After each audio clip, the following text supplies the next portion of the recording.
नमस्कार, मैं हूं पूर्वा गुप्ता और आप देख रहे हैं धमतरी का सबसे पसंदीदा न्यूज चैनल TNA। चलते हैं आज की खबरों की ओर। धमतरी के गंगरेल में आयोजित 2 दिवसीय जल जयकार महोत्सव का 6 अक्टूबर को अंतिम दिवस रहा। दूसरे दिन का आयोजन में बतौर मुख्य अतिथि छत्तीसगढ़ विधानसभा के स्पीकर और पूर्व मुख्यमंत्री डॉक्टर रमन सिंह रहे। डॉक्टर रमन सिंह के साथ PHE मंत्री अरुण साहू भी, साथ में महासमुंद और कांके के लोकसभा के सांसद भी बतौर अतिथि शामिल हुए। सबसे पहले अतिथियों ने स्कूली छात्रों द्वारा प्रस्तुत जल विधानसभा का परिचय लिया और बच्चों के प्रयासों को सराहा। डॉक्टर रमन सिंह ने अपने उद्बोधन में जल का महत्व बताया।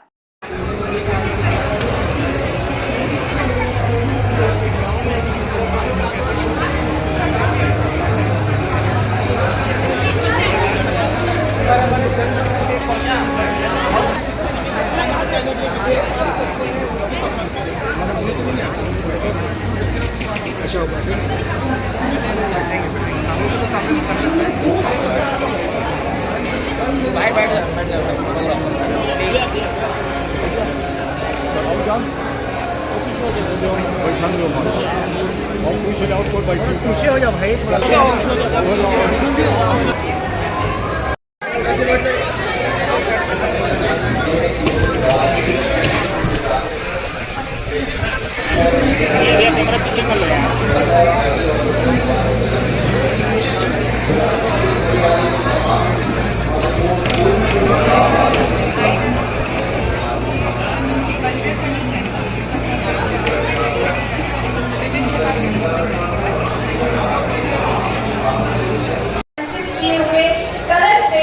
महत्वपूर्ण कलश जो कि पृथ्वी का कलश है उसे भर रहे हैं हमारे अतिथिगण। हमारे स्पीकर साहब ने इसे भरा है और हमारे बाकी के अतिथिगण पूरे पृथ्वी के कलश को भर रहे हैं। ये प्रतीक है कि हमारे लिए जल कितना महत्वपूर्ण है और इस जल को सिंचित करना हम सबका दायित्व है। में जो हमारे लिए जो कार्य करते हैं वो बहुत ज़्यादा उच्च स्तर पर हमारे लिए कार्य करते हैं। हमारे जल विधानसभा में हम करीब डिफरेंट डिस्ट्रिक्ट से कुल 50 to 55 पार्टिसिपेंट्स थे। सभी ने डिफरेंट पोस्ट पे उनको चुना गया था और हम सभी ने जानकारी जल के बारे में डिफरेंट डिस्ट्रिक्ट के जल के बारे में जानकारी एकत्रित करके हमारे विधानसभा में इसके बारे में चर्चा की और हमें विधानसभा से बहुत कुछ जानने को मिला। और सबसे ज़रूरी चीज़ जो हमारे जो रिस्पेक्टेड पोस्ट में जो सर बैठते हैं उन सबके जो कार्य होता है उसके बारे में हमें बहुत कुछ जानने मिला और उससे हमें बहुत ज़्यादा प्रेरणा मिली। नमस्कार, मैं मुख्यमंत्री सोमेश्वर प्रसाद गंजी जल जीवन मिशन पर हुए चर्चा के निर्णयों की समीक्षा करने हेतु आप सभी के समक्ष उपस्थित हूँ।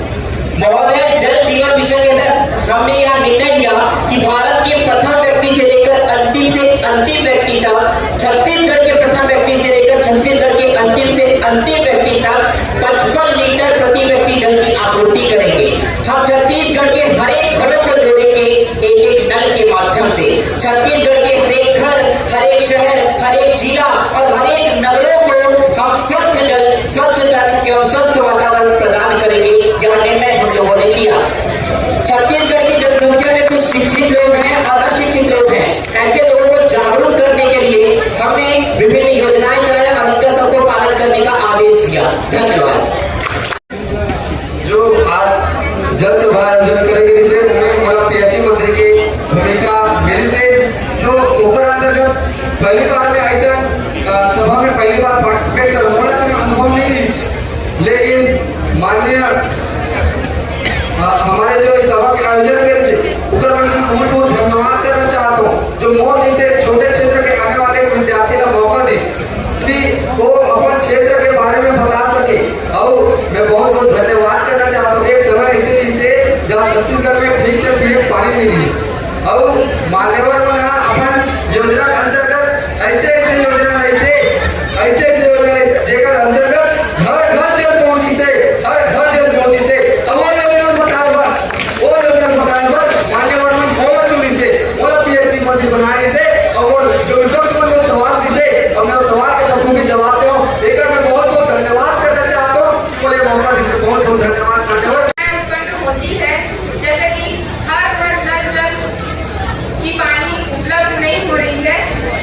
जिसके तहत हम लोगों ने ये निर्णय लिया कि गांव में सभी के घरों में हम हर घर नल जल की योजना के तहत सभी के घरों में पानी की उपलब्धता कराएंगे। धन्यवाद। में नेता प्रतिपक्ष की भूमिका निभाई है। नेता प्रतिपक्ष के भूमिका में हमने यह देखा है कि किस प्रकार से मंत्रीगण विधायकगण अपना जो हम सवाल देते हैं उसका जवाब देते हैं, फिर भी उस जवाब में हमको संतुष्टि नहीं मिलती है, तो उसके लिए भी हमने प्रोसेस किया है। और हर एक कार्य जैसे हमको विषय था जल जीवन मिशन, तो जल जीवन मिशन के कार्यों को हमने उस विधानसभा में प्रदेश भर के कार्यों की समीक्षा की है और अपने आवाज पक्ष के सामने बुलंदी से हमने विपक्ष में रखा है। धन्यवाद। उन्होंने आंकड़े देते हुए कहा कि धमतरी डबल फसल इलाका है। यहाँ 40 साल पहले 40-50 फीट की गहराई में भूजल मिल जाता था, लेकिन अब 300 फीट खोदने पर भी पानी नहीं मिल रहा है। यह गंभीर संकट का संकेत है। उन्होंने वैश्विक आंकड़ों को बताते हुए कहा कि पूरे विश्व में उपलब्ध पानी में से सिर्फ 6 पानी मनुष्य के पीने योग्य है, और यह भी अगर भूजल स्तर नीचे गिर जाए तो पूरी पृथ्वी मरुस्थल में बदल जाएगी। इसीलिए पानी और पौधों का संरक्षण बहुत ही जरूरी है। रमन सिंह ने मध्यकालीन कवि अब्दुल रहीम खान के प्रसिद्ध दोहे को फिर से मंच पर दोहराया, जिसमें कहा गया है कि रहीमन पानी राखिए, बिन पानी सब सून, पानी गए न उबरे, मोती मानुस चून। उन्होंने बताया कि 16वीं शताब्दी में ही जानकार लोगों ने पानी का महत्व समझ लिया था और उस समय से ही पानी को बचाकर रखने के संदेश लगातार दिए जा रहे हैं, और आज स्थिति यहाँ तक पहुँच गई है कि अब तुरंत नहीं जागे तो भविष्य बहुत तकलीफदेह हो सकता है। धमतरी में आयोजित जल जगार महोत्सव की कल्पना करने के लिए उन्होंने धमतरी कलेक्टर और उनकी टीम को बहुत बधाई दी और शुभकामनाएं भी दी। इसके बाद मीडिया से चर्चा करते हुए उन्होंने इस आयोजन की फिर से सराहना की। पत्रकारों के इस सवाल पर कहा कि क्या रहीम के दोहे के मुताबिक पानी का जो एक और अर्थ है, यानी कि सम्मान को ले, तो क्या राजनीति में भी जल जगार की जरूरत है? इस पर उन्होंने कहा कि पानी उतर गया तो बच ही क्या गया भाई। उन्होंने ये भी जोड़ा कि राजनीति में कई लोगों का पानी उतर चुका है। महोत्सव सबसे पहले धमतरी की भिलाई माता नवरात्रि के इस पावन अवसर पर अंगार मोटी माता को प्रणाम करता हूँ। आप सबकी ओर से कि नवरात्रि की शुभकामना आप सबके साथ, माता का आशीर्वाद आप सबको मिले। और ये शानदार आयोजन जल जगार महोत्सव और इस कार्यक्रम में उपस्थित मैं सबसे पहले इस आयोजन की कल्पना करने वाले जिले की हमारी टीम, जिला के जिलाधीश और सीओ को बहुत बहुत बधाई देना चाहता हूँ। एक बड़ी कल्पना, अच्छी कल्पना, जल की एक एक बूंद की चिंता करने के लिए जन जागरण का अभियान चलाने का ये 2 दिन का जल जगार उत्सव का आयोजन किया और इसकी लोकप्रियता ही दिख रही है। हजारों हजार लोग इसमें भागीदार कर रहे हैं। छात्र यहाँ आके अपनी अपनी बात डिबेट के माध्यम से विधानसभा के फोरम बनाकर अपनी बात कह रहे हैं। विदेश के हमारे डेलीगेट, हिंदुस्तान के पद्मश्री सरपंच, और इस जल के संरक्षण और संवर्धन के लिए जिन लोगों ने अपनी जीवन खपा दी, ऐसे इस क्षेत्र में काम करने वाले विशेषज्ञों को बुलाकर धमतरी की इस धरती पे एक शानदार आयोजन का गया। पूरे जिले की टीम को मैं बधाई देना चाहता हूँ इस शानदार आयोजन के लिए। जगार का एक कार्यक्रम जिसमें डॉक्यूमेंट्री कॉम्पिटिशन, जल सभा, जल ओलंपिक, सावन मेला, best out of waste, drone show, अलग अलग कार्यक्रम के माध्यम से एक जागृति का प्रयास जो किया गया है निश्चित रूप से बहुत ही महत्वपूर्ण है। मैं इन सभी इस अभियान में, इस उत्सव में जुड़े हुए सभी विभाग के सभी हमारे अधिकारी कर्मचारी गणों को और यहाँ भाग लेने वाले हमारे सभी साथियों को शुभकामना और बधाई देता हूँ। रहीम ने ठीक कहा है, पानी का महत्व एक लाइन में उन्होंने बता दिया है कि जल का महत्व क्या है। रहीमन पानी राखिए, बिन पानी सब सून। रहीमन पानी राखिए, बिन पानी सब सून, पानी गए न उबरे, मूर्ति मानुष सून। पानी का इतना बड़ा महत्व है। रहीम जी ने एक बूंद पानी का महत्व समझा दिया। अब ये समझ नहीं आ रहा है कि जल के लिए इतना हल्ला अंतर्राष्ट्रीय स्तर में क्यों हो रहा है, दुनिया में इतना हाहाकार क्यों है, धमतरी में जल जगार करने की जरूरत क्यों पड़ रही है? आदमी सोचता है ना कि चारों तरफ तो पानी है, फिर पानी की कमी क्या हो जाए? आंकड़े देखेंगे, पूरे पृथ्वी को ग्लोब को एक बार निगाह में डालेंगे, आपको लगेगा पृथ्वी के चारों तरफ पानी से घिरा हुआ 71% समुद्र है, 71%। पूरे समुद्र का भूभाग 71% है, बाकी में मिट्टी है और बाकी में हमारा भूभाग है।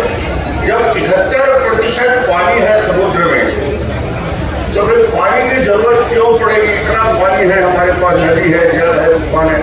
उसका मैं एनालिसिस बता रहा हूँ, आप जानते भी हैं, विज्ञान के विद्यार्थी पढ़े भी होंगे, स्कूलों में, कॉलेज में इस बात को बताया जाता है। याद दिला रहा हूँ वापस में फिर से बहुत पुरानी बात को, कि पानी का हिस्सा, हमारे हिस्सा कितना है पानी, जिसको सुनने के बाद आप आश्चर्यचकित रहेंगे और मेरे से कुछ प्रश्न भी करने चाहेंगे। समुद्र का पानी जो होता है, पूरे उपलब्ध जल का, यानी जितना पानी उपलब्ध है पृथ्वी में, उसका 97%, 97% समुद्र का खारा पानी है, जिसको पी नहीं सकते। 97% पानी। तो जब पूरा पानी खारा हो गया, जिसका आप उपयोग नहीं कर सकते, पी नहीं सकते, तो फिर पीने के लिए पानी कितना है हमारे पास? उसका एनालिसिस आपको बताऊं कि 3% बच जाता है 97 के बाद, और वो 3% पानी में उत्तरी ध्रुव और दक्षिणी ध्रुव का जो बर्फ है, ग्लेशियर है, बर्फ के रूप में जो पानी है हजारों साल से, वो 2.4% है, जिसका उपयोग नहीं कर सकते आप। 97 प्लस 2.4%। अब आपको लगेगा हमारे लिए पानी कितना है, मनुष्य के लिए कितना? 0.6% पानी सिर्फ आपके लिए उपलब्ध है पूरे पृथ्वी में, 0.6%। इसलिए इतना ही पानी है, यानी एक मग्गा में पानी लोगे आप, जो पूरा पृथ्वी का जल है, तो छोटे से कटोरी में आधा कटोरी जल होगा जो पीने लायक रहेगा, बाकी के बाकी सब खारा और वेस्ट पड़ रहेगा। उस 0.6% वाटर में भी कितना प्रदूषण कर रहे हैं। जो हमारा पृथ्वी है, जो हमारा शरीर है, जो हमारा निर्माण हुआ है, 5 एलिमेंट बोला जाता है। आयुर्वेद इसको पंचभूत कहते हैं, पृथ्वी, जल, तेज, वायु, आकाश। ये सब फ्री में मिलने वाला है। हवा भी आपको फ्री में मिलता है, पानी भी फ्री में मिलता है। मगर जब कोविड आया तो हमको समझ में आया कि हवा कितना कीमती है। ऑक्सीजन के सिलेंडर के लिए गली गली भटकते रह गए थे और शुद्ध हवा नहीं मिल रहा था, तो लोगों के समझ में आया कि वायु की कीमत क्या है, ऑक्सीजन कितना कीमती होता है, समझ में आ गया होते। जब एक बोतल पानी 10 से 50 रुपए में मिलता है, तो लोगों को समझ में आता है कि पानी की कीमत क्या है। और उसी जल को जो 0.6% जो पृथ्वी में उपलब्ध है, सिर्फ 0.6% वाटर, जो ग्राउंड वाटर है, जमीन के नीचे है, जो नदी में है, जो तालाब में है, जो झरने में है, जो कुएं में है, जो बावली में है, उसको भी हम प्रदूषित करते जा रहे हैं। जो बावली में है उसको भी हम प्रदूषित करते जा रहे हैं। दुनिया के सारे फैक्ट्री के पानी उसी में जा रहा है। गंगा नदी में पूरे का पूरा लेजर का सड़ा हुआ पानी जा रहा है। जितने शहर हैं बड़े बड़े, उसके जितने भी खराब पानी है, वो सब नदियों में जा रहा है और आप उसी को पी रहे हो, हम उसी को पी रहे हैं। सारी दवाइयां जो डालते हैं हम फसल में, इंसेक्टिसाइड और पेस्टिसाइड, वो डिस्चार्ज होकर फिर वापस पानी आता है, हमारे पीने लायक पानी में मिल जाता है। हम जहरीला पानी पी रहे हैं, हम जहर पी रहे हैं। अभी भी यदि सावधान नहीं रहे और पानी की रक्षा के लिए चिंता नहीं किए, जल के भूगर्भ के नीचे जो पानी है, बहुत बुजुर्ग लोग भी बैठे हैं इस कार्यक्रम में, आज से 20 साल 40 साल पहले धमतरी के आसपास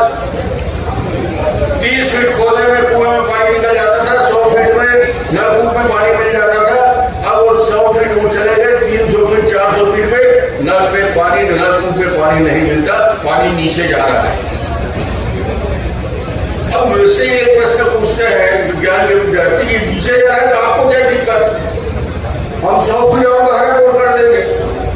फिर वही गलतफहमी, ये जो डिबेट का विषय था ना आप लोग का, उस विषय में मैं कुछ पॉइंट ऐड कर रहा हूँ जो आपको जीवन भर काम आएगा। क्या रीजन है? क्योंकि मैं अब स्पीकर की भूमिका में बोल रहा हूँ कुछ बातें। स्पीकर कहाँ है वो हमारी? हाँ, इससे मैं बहुत प्रभावित हुआ। बहुत शानदार कुर्सी में बैठे तो जानना होता है, कुर्सी में दबाव रहना चाहिए। तुम जब बैठे होगे तो तुमका दबाव होना होगा। बहुत बढ़िया। तो जल के बारे में, जो भूजल है वो हम बर्बाद करते जा रहे हैं। और जो पानी का मैं बताना चाह रहा था, आज ज्यादा लंबा नहीं बोलूंगा, कोई पढ़ाई नहीं आया हूँ, मैं सिर्फ ये बताना चाहता हूँ, बच्चे हैं इसलिए बता रहा हूँ कि जो जल नीचे है उसका नीचे जाने का नुकसान क्या होता है। मरुस्थल कैसे बनते हैं? जब जल स्तर नीचे चला जाता है, और जैसे साल का पेड़ है, जैसे महुआ का पेड़ है, जैसे कुसुम का पेड़ है, जैसे सैगोन का पेड़ है, औला हरा बहरा का पेड़ है, वो 30 फीट से ज्यादा पानी जड़ उसका नहीं जाता। यदि जल स्तर 30 फीट से नीचे चला गया, 40 फीट चला गया, वो जड़ में पानी खींचना बंद कर देता है और ये सब के सब पेड़ सूखने लगते हैं। बहुत सारा एरिया स्थान होता जा रहा है, इसलिए हो रहा है कि जल स्तर नीचे जा रहा है। जड़ पानी को नहीं मिला तो पूरे के पूरे रेगिस्तान को बदलता जाता है। राजस्थान का रेगिस्तान गुजरात का फैलता जा रहा है। इसीलिए पानी को नीचे और जाएगा तो हमारे लिए बहुत बड़ा नुकसान प्रकृति के लिए होता है। और ये जो गोष्ठी हुई है, एक और बहुत अच्छे आंकड़े हैं जो आप लोगों को याद भी है, मैं याद दिलाना चाहता हूँ, क्योंकि धान की हम खेती करते हैं, धमतरी में जो डबल क्रॉप है, 100% 2 फसल लेते हैं। 1 केजी राइस, 1 किलो चावल बनाने में आपको सुनकर थोड़ा ताज्जुब होगा और अविश्वसनीय लगेगा। 1 केजी राइस बनाने में 250 लीटर, 2500 लीटर पानी लगता है। 2,500 लीटर पानी 1 किलो चावल को उपजाने में लगता है। 3,500। यदि आपने 2 बार चावल छोड़ दिया खाने की थाली में, आधा किलो 1 किलो, तो 700 लीटर पानी को वेस्ट कर दिया। और गर्मी में जो धान पैदा करते हैं उसमें 3000 लीटर पानी 1 किलो धान पैदा करने में लगता है। वैज्ञानिक आंकड़े हैं ये। उस आंकड़े को मैं बता रहा हूं, जो कि आज का विषय ही जल जगह है। और चिंता ये पीढ़ी नहीं करेगी, नई पीढ़ी की नहीं करेगी। बूढ़े तो चले जाएंगे तो 4-5 साल में, चिंता तो युवाओं को करना है, जिनको अभी 60-70 साल, बाकी लोग तो बिगड़ जाएंगे। ये चिंता तो न्यू जनरेशन के लिए है ना भाई, कि हम आने वाला हमारा कल क्या है, इस पृथ्वी को हम कैसे छोड़ना चाहते हैं। लोग बोलते हैं ग्रीनरी ग्रीनरी, पेड़ लगाओ पेड़ लगाओ। इस मुहिम का भी एक बड़ा है, पेड़ एक पंप है। हमारे सांसद भी बैठे हैं भैया महाराज, सुदूर अंचल के बस करते, तो उनको मालूम है साल का पेड़ जब 60 फीट 50 फीट से पानी खींचता है तो गर्मी के दिन में उसके नीचे बैठे होगा तो आपके गाल में पानी की बूंद टपकते महसूस होता है। महसूस किए होंगे आप लोग, पता नहीं बूंद किया है कि नहीं, मैंने किया है। साल के पेड़ पानी छोड़ता है, पंप है वो। प्रकृति का बैलेंस कैसे होता है, ग्राउंड वाटर को ऊपर ले जाके छोड़ना एटमॉस्फेयर में और उसकी नमी को हमारे लिए फिर वापस करना। ऐसे अद्भुत वृक्ष है इस पृथ्वी में, क्या ज्यादा बताने की जरूरत नहीं है, आप सब समझदार हैं। और 2 दिन तक कलेक्टर महोदय ने बहुत समझाया भी और बहुत बड़े बड़े हिस्सा की आके बोल के चले गए। मैं तो आखिरी वक्त है, मेरे पास एक वक्ता और है, माननीय मंत्री जी और बताएंगे। तो मैं तो सिर्फ मिलने आया था और 15 बार में करके अंदर ही आया, डैम साइड भी आए, मगर आपको आश्चर्य होगा कि पहली बार माता के दर्शन करके आया। ये अद्भुत भैया ने कहा वहां पे कि साहब बहुत दिन बाद आया, मैं नहीं पहली बार आया। जब माता बुलाती है तभी आते हैं, ये कहा जाता है। तो आज बुलाया से तो मैं आ गया। हेलो, बीच में थोड़ी तबीयत गड़बड़ हो गई थी, अब बिल्कुल ठीक हूँ माता के दर्शन। तो आप सबसे मिलकर बहुत अच्छा लगा। तभी आप सबसे बात करूंगा। आज तो बस ज्यादा के अवसर पर कार्यक्रम के मुख्य अतिथि राज्य के पूर्व मुख्यमंत्री, विधानसभा के अध्यक्ष परम आदरणीय डॉक्टर रमन सिंह जी, आज माता अंगारमूर्ति के इस पावन धरा में, चंडी माता के पावन धरा में और गंगरेल डैम के किनारे यह जो ऐतिहासिक आयोजन हुआ है, मैं पूरी टीम को बहुत बधाई और शुभकामनाएं देता हूं। इंटरनेशनल कॉन्फ्रेंस ऑन वाटर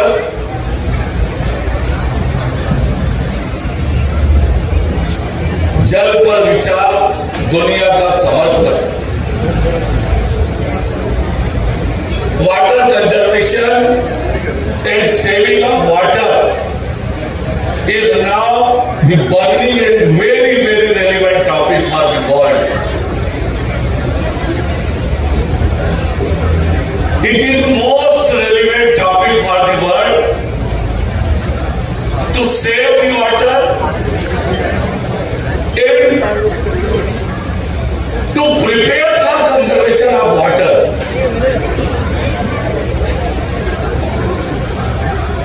ये जो शब्द लिखे हुए हैं इन होर्डिंग्स में, thousands have lived without love, हजारों बिना प्यार के जी सकते हैं, पर पानी के बिना एक भी जी नहीं सकता।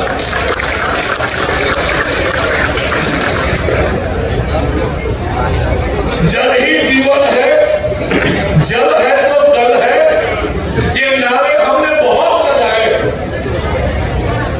ये बार बार हम बोलते हैं और मुझे लगता है कि केवल हम बोलते ही हैं, करते कुछ नहीं। ये जो कहा जाता है कि जल ही जीवन है, ये केवल मछली के लिए नहीं है, जल ही जीवन ये हम सब के लिए भी है। और जो दुनिया के सामने जल का संकट खड़ा होने वाला है, इससे बचने के केवल दो ही तरीके हैं, एक तो जल का संचय और जल का संरक्षण। हमारे वेदों में, पुराणों में जल को लेकर कितनी बातें कही गई है, कितना महत्व है हमारे वेदों में, पुराणों में कितना महत्व दिया है हमारे वेद पुराण ने जल को। प्राचीन समय से, हमारे पौराणिक काल से हमारे विद्वान, हमारे संत महात्मा ये सब इस बात को जानते थे।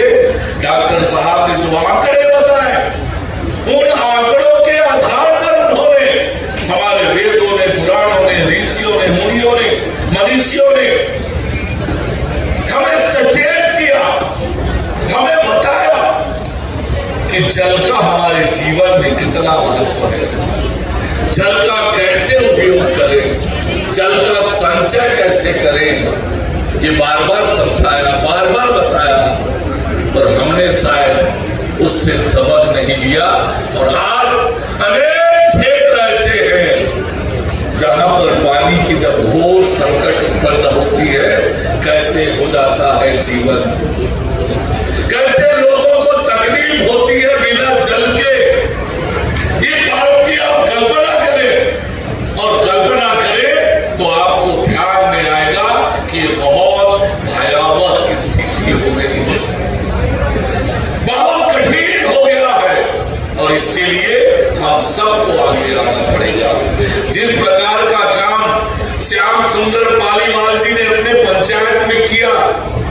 जिस प्रकार का काम पोपटराव पवार जी ने किया है, इन सबसे हमको प्रेरणा लेनी पड़ेगी कि मेरे गांव में, मेरे मोहल्ले में जल का संचय मैं कैसे करूं, जल का संरक्षण मैं कैसे करूं, लोगों को कैसे प्रेरित करूं।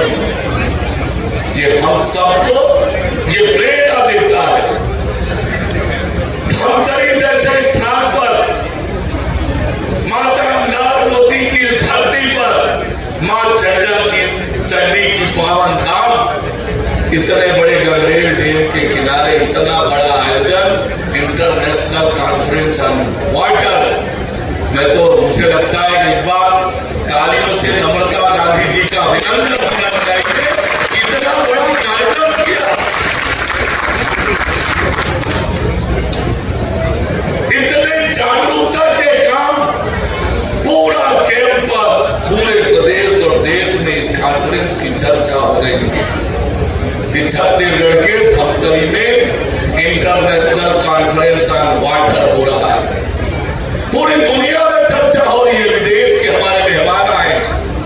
We have here the foreign delegates, we have the experts here to motivate us, to guide us, how to save the water, how to conserve the water। और इसलिए आज जब भारत सरकार की योजनाएं आप देखें, नरेंद्र मोदी जी के नेतृत्व में जो सरकार चल रही है, जल जीवन मिशन का काम, जल शक्ति अभियान का काम, अमृत सरोवर, अमृत मिशन, एक पेड़ मां के नाम। आप कल्पना कर सकते हैं कि पेड़ को मां से जोड़ना, और ये जो गंभीरता है इस बात को, इसको बताता है कि किस प्रकार से हम कहां खड़े हैं। और इसलिए जो नौजवानों के बीच कार्यक्रम हुआ है, बहुत प्रकार के अलग अलग कार्यक्रम हुए हैं, उन सब कार्यक्रमों का उद्देश्य ये है पानी बचाने का काम, पानी बचाने का काम और वर्षा के पानी का संरक्षण का काम। ये हम सबको आगे बढ़कर करना पड़ेगा, समाज को, आप सबको आगे आकर इस काम में सहयोग करना पड़ेगा, तभी ये संभव होगा। अन्यथा जो डॉक्टर साहब ने कहा कि मरुस्थल कैसे बनते हैं, कब बनते हैं, हम उस दिशा में आगे बढ़ रहे हैं। आज नहीं तो ये संकट में हम आने वाले हैं। सौभाग्य से मैं पीएचई विभाग मेरे पास है, नगरीय प्रशासन विभाग मेरे पास है। लगातार मैं इस दिशा में काम कर रहा हूं कि किस प्रकार से जल संचय हो, किस प्रकार से वाटर लेवल हमारा बढ़े, इस दिशा में योजना बनाकर काम कर रहे हैं। सैटेलाइट का उपयोग कर रहे हैं, हैंडपंप के पास पिट बनाकर वाटर संचय की हम तैयारी कर रहे हैं। मैं तो आग्रह करूंगा आप सबसे कि हमको जिस प्रकार से प्रधानमंत्री माननीय नरेंद्र मोदी जी ने हमसे स्वच्छता का आह्वान किया, स्वच्छ भारत मिशन का शुरुआत किया और देश में स्वच्छता एक जन आंदोलन बन गया। हम सबको मिलकर जल संचय, जल संरक्षण के लिए जन आंदोलन करना पड़ेगा, जनता को आगे आकर इस दिशा में काम करना पड़ेगा। यही इस जल जगार का सार्थकता है। बहुत सारे विशेषज्ञों ने आपके बीच अपनी बात रखी है, मैं तो केवल थोड़ी सी बात आपके ध्यान में लाया हूँ। डॉक्टर इसके बाद डॉक्टर रमन सिंह और सभी अतिथियों के साथ शानदार ड्रोन शो देखा। ड्रोन शो में बेहद हैरान करने वाले तरीके से नई टेक्नोलॉजी से किस तरह से कलाकारी को उभारा जा सकता है, इसका प्रदर्शन किया गया। महादेव और भारत का नक्शा, जल जगार का लोगो और कई अनेक ऐसी आकृतियां ड्रोन के माध्यम से आसमान में बिखेरी गई कि तितलियों का दौर थमा ही नहीं। इसके बाद डॉक्टर रमन सिंह वापस राजधानी के लिए रवाना हो गए। मार्गदर्शन में आप लोग छत्तीसगढ़ के सबसे बड़े ड्रोन शो का आनंद लेने वाले हैं और यह हमारे लिए गौरव का पल है कि धमतरी जिला राइस मिल एसोसिएशन के सौजन्य से ये कार्यक्रम आयोजित हो रहा है।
जल जगार का 2 दिवसीय आयोजन धमतरी में और धमतरी के इस ऐतिहासिक स्थल पर रुद्री के इस बांध के और